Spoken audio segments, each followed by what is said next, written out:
Ready start.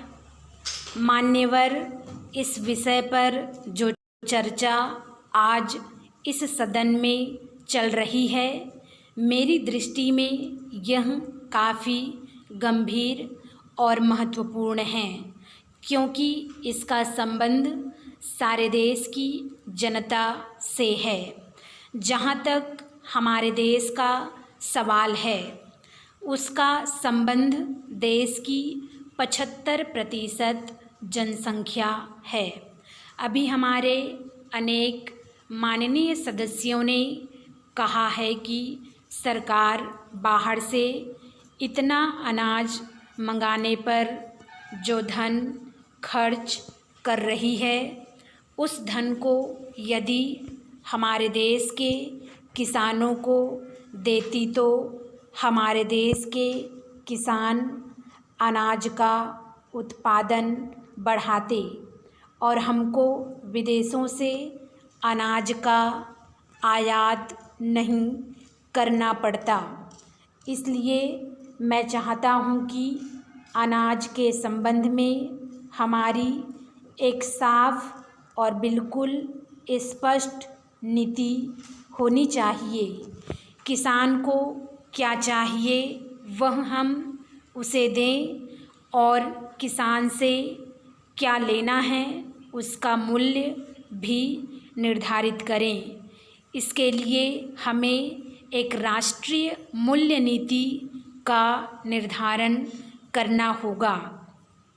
किसान का अनाज उत्पादन करने में कितना खर्च होता है और उसको आवश्यकता की चीज़ें किन दामों पर मिलती हैं, इन दोनों में तालमेल होना चाहिए।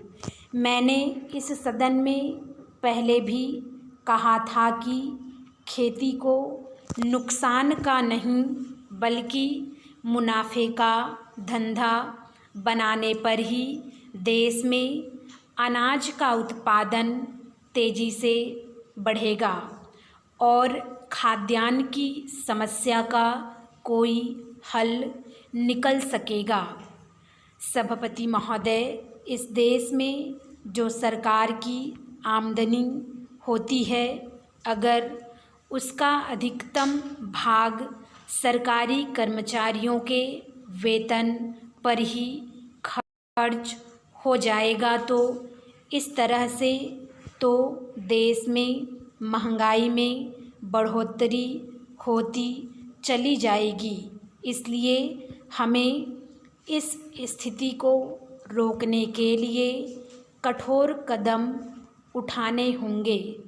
आज देश में जो भी काला धंधा करते हैं, उनके साथ कड़ाई से निपटना होगा और जो बड़े बड़े व्यापारी हैं, उनके साथ भी सख्ती बरतनी होगी।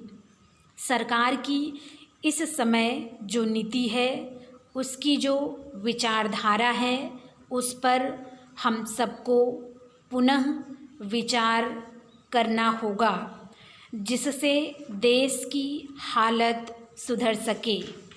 करोड़ों रुपयों का अनाज जो आज बाहरी देशों से मंगाया जा रहा है, इस पर मुझे कोई आपत्ति नहीं है। सरकार ने एक बार अनाज का व्यापार अपने हाथ में लिया था और उसके बाद फिर सरकार ने व्यापारियों के भरोसे पर इसको छोड़ दिया।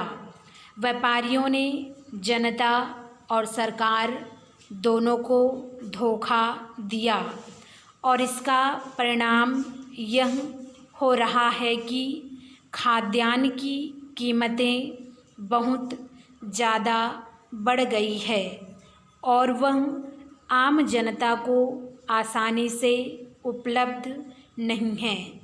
इस संबंध में सरकार ने अभी तक जो कदम उठाए हैं, वे भी सहायक सिद्ध नहीं हुए हैं।